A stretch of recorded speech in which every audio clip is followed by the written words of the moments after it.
சுத்தி எங்க பார்த்தாலும் கடல், நைட் வானம் ஃபுல்லா அடர்ந்து இருட்டு. எமர்ஜென்சி சிச்சுவேஷன்ல ஒரு உதவிக்கு கூட யாரும் இருக்க மாட்டாங்க.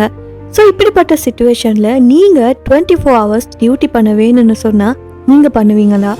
பட் இப்படியும் சிலர் டியூட்டி பண்றாங்க. அவங்க தான் லைட் ஹவுஸ் கார்டுன்னு சொல்லப்படுறவங்க.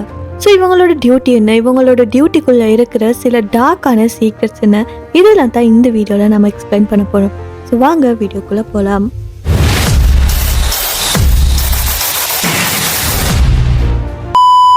ஸோ முதல்ல லைட் ஹவுஸ் கார்ட்னா யாருன்னு பார்க்கலாம். ஸோ லைட் ஹவுஸ் கார்ட்னா ஒரு விளக்கை மட்டும் ஏற்றி வைக்கிறவர் கிடையாது. ஸோ அவர் செய்கிற வேலை என்னன்னா, கடல் நடுவில் இருக்கக்கூடிய அந்த விளக்கு எப்பயுமே அணையாம எரியணும். இதுதான் அவங்களோட முதல் பொறுப்பாக இருக்குது. அது மட்டும் இல்லாமல் கடல் பயணம் செய்கிற கப்பல்கள் திசை தவறாமல் செல்ல அந்த விளக்கோட ஒளி சரியான இடத்துல சரியான நேரத்தில் படுற மாதிரி பார்த்துக்குவாங்க.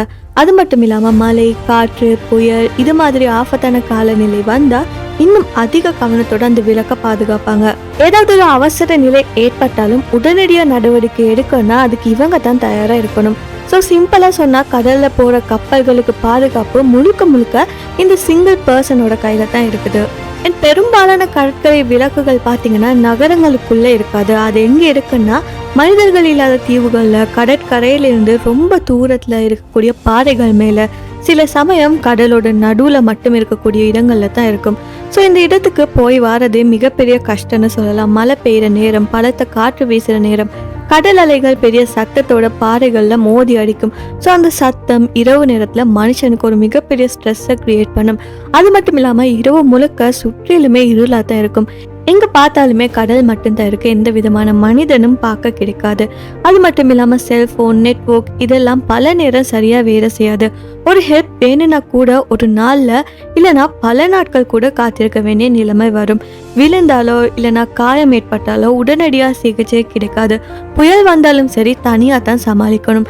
ஸோ அதனால இந்த வேலை பார்த்தீங்கன்னா மிகப்பெரிய ஆபத்தை உருவாக்குது. ஸோ இந்த லைட் ஹவுஸ் கார்டுன்னு சொல்லப்படுறவங்களுக்கு பார்த்தீங்கன்னா ஃபிசிக்கலின்னு சொல்கிறத விட மென்டலி தான் ரொம்பவே கஷ்டங்கள் ஏற்படுது.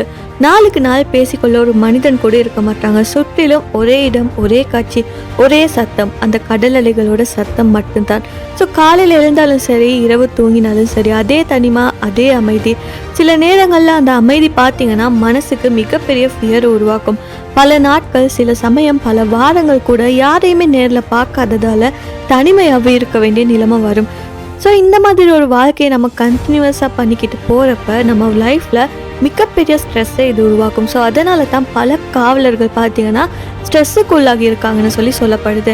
அண்ட் சிலருக்கு யாரும் இல்லாததால் அங்கே க்ரீப்பியான சத்தங்கள் கேட்குறது போலவும், மனிதர்கள் நடமாடுறது போலவும் கற்பனையான தோற்றங்கள் கூட ஏற்பட்டிருக்குன்னு சொல்லி ரிப்போர்ட்ஸ்ல சொல்லப்படுது. ஸோ இதெல்லாம் எதால் ஏற்படுதுன்னா அங்கே இருக்கிற தனிமை, அமைதி இதால தான்.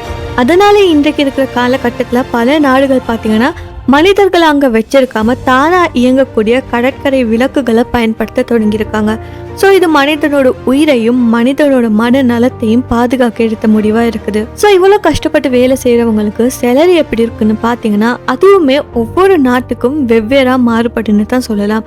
பழைய காலத்தில் மாதம் சம்பளத்தோட அந்த தீவில் குடியிருக்கக்கூடிய வசதியையும் உணவு இது எல்லாமே ஃப்ரீயாக வழங்குவாங்க.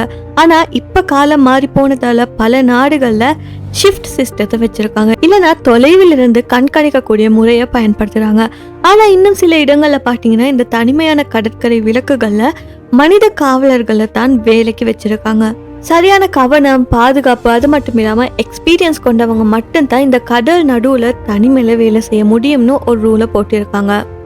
ஸோ கைஸ், ஓவராலாக இந்த லைட் ஹவுஸ் கார்டுன்னு சொல்லக்கூடியவங்களோட வாழ்க்கை பார்த்தீங்கன்னா ரொம்பவே அமைதியான ஒரு வாழ்க்கை போல தோணலாம். ஆனால் அதுக்குள்ளே இருக்கிற ஸ்ட்ரெஸ், லோன்லினஸ், ஃபியர் அது மட்டும் இல்லாமல் மிகப்பெரிய பொறுப்பு பார்த்தீங்கன்னா நம்ம மனசு சில நேரங்களில் குழம்ப வைக்கும்.